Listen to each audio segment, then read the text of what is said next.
14 ફેબ્રુઆરી એટલે કે પ્રેમનો દિવસ, વેલેન્ટાઇન ડે. દુનિયાભરમાં યુગલો માટે આ દિવસ ખૂબ જ ખાસ ગણાય છે. કોઈક રોઝ ડે ઉજવે છે તો કોઈક ચોકલેટ ડે, તો કોઈક પોતાના પાર્ટનરને સરપ્રાઇઝ આપી પ્રેમ વ્યક્ત કરે છે.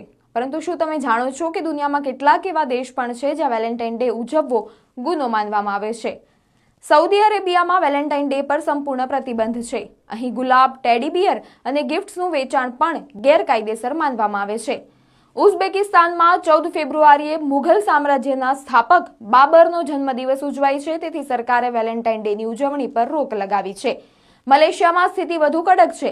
2005માં જારી કરાયેલા ફતવા મુજબ આ દિવસ યુવાનોને ભટકાવે છે. જાહેરમાં ઉજવણી કરતા યુગલો સામે કાનૂની કાર્યવાહી થઈ શકે છે અને જેલની સજા પણ મળી શકે છે. ઈરાનમાં પણ પશ્ચિમી સંસ્કૃતિને દૂર રાખવા માટે વેલેન્ટાઇન ડે પર પ્રતિબંધ છે. ત્યાં પ્રેમના પ્રાચીન પર્શિયન તહેવાર સે 15 મઝગનને પ્રોત્સાહન આપવામાં આવે છે. પાકિસ્તાનમાં પણ હાઈકોર્ટના આદેશ બાદ વેલેન્ટાઇન ડેની ઉજવણી, જાહેર કાર્યક્રમો અને પ્રચાર પર રોક લગાવવામાં આવી છે. તો એક તરફ દુનિયા પ્રેમનો ઉત્સવ મનાવે છે અને બીજી તરફ કેટલાક દેશોમાં આ જ દિવસ કાયદાની નજરે ગુનો માનવામાં આવે છે.